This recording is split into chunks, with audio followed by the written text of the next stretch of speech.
পাক ভারতের যুদ্ধে পাকিস্তানের পাশে দাঁড়ালো শক্তিশালী মুসলিম দেশ।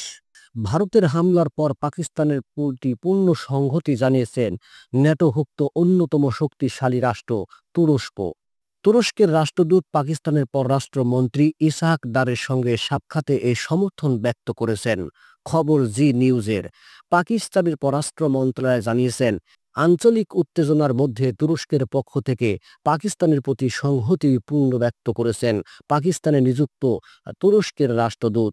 পররাষ্ট্র দপ্তরের মুখপাত্র শফকত আলী খান জানান, উভয় পক্ষের আঞ্চলিক নিরাপত্তা পরিস্থিতি নিয়ে আলোচনা করেছে। এছাড়া দ্বিপাক্ষিক সহযোগিতাও আরও জোরদার করার প্রতিশ্রুতি পূর্ণ ব্যক্ত করেছে তুরস্ক। তিনি জানান, তুর্কি রাষ্ট্রদূত পাকিস্তানের সার্বভৌমত্ব লঙ্ঘনের জন্য ভারতকে নিন্দা জানিয়েছেন এবং নিরীহ প্রাণহানির ঘটনায় গভীর শোক প্রকাশ করেছেন। এদিকে পাকিস্তানের ভারতের হামলাকে কাপুরুষোচিত করে উল্লেখ করে তীব্র নিন্দা জানিয়েছেন পাকিস্তানের প্রধানমন্ত্রী শেহবাজ শরীফ। তিনি বলেছেন, এই হামলার প্রেক্ষিতে ভারত হামলা করার অধিকার রয়েছে পাকিস্তানের। এক বিবৃতিতে শেহবাজ শরীফ বলেছেন, শত্রুপক্ষ উস্কানিমূলক আগ্রাসনের অংশ হিসেবে পাকিস্তানের 5টি স্থানে হামলা চালিয়েছে। ভারত যে যুদ্ধ চাপিয়ে দিয়েছে তার জবাবের প্রতিক্রিয়া জানানোর অধিকার পাকিস্তানের রয়েছে। পাকিস্তান এই হামলাকে স্পষ্ট যুদ্ধ ঘোষণার কার্যক্রম বলে মনে করেন।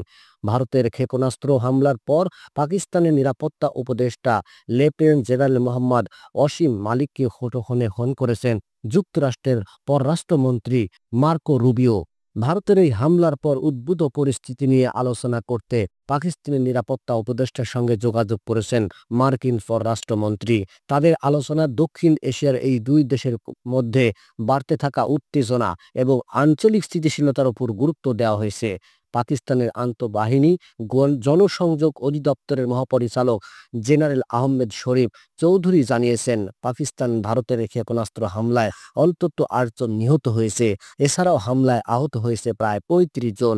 নিহতদের মধ্যে শিশুও রয়েছে। পাকিস্তানের আইএসপিআর এর মহাপরিচালক জানিয়েছেন, মধ্যরাতের পর পাকিস্তানের কোটালি, ভাওয়ালপুর, মুরিদকে বাগ ও মুজাফফরবাদে কাপুরুষোচিত ক্ষেপণাস্ত্র হামলা চালিয়েছে ভারত। পাকিস্তান সেনাবাহিনী ইতিমধ্যে তার বদলা নিতে শুরু করেছে। পাকিস্তানের প্রতিরক্ষা মন্ত্রী খাজা আসিফ জানিয়েছে, পাকিস্তান বেশ কয়েক জায়গায় ভারতের ক্ষেপণাস্ত্র হামলার জবাবে পাকিস্তান বিমান বাহিনী কমপক্ষে 5টি ভারতীয় যুদ্ধবিমান গুলি করে ভূপাতিত করেছে। এক প্রতিবেদনে বলা হয়েছে, ভারতের চালানো হামলার প্রতিশোধ হিসেবে দেশটির 5টি যুদ্ধবিমান ভূপাতিত করেছে পাকিস্তানের সেনাবাহিনী, যার মধ্যে রয়েছে 3টি রাফায়েল এবং রাশিয়ান তৈরি একটি করে USA-30 এবং MiG-29। নিউজটি সম্পূর্ণ দেখার জন্য সবাইকে ধন্যবাদ। বাংলা নিউজের পরবর্তী আপডেট পেতে আমাদের চ্যানেলটি সাবস্ক্রাইব করুন। নিউজটি ভালো লাগলে অবশ্যই লাইক, কমেন্ট, শেয়ার করে অন্যকে দেখার সুযোগ করে দিন। ধন্যবাদ।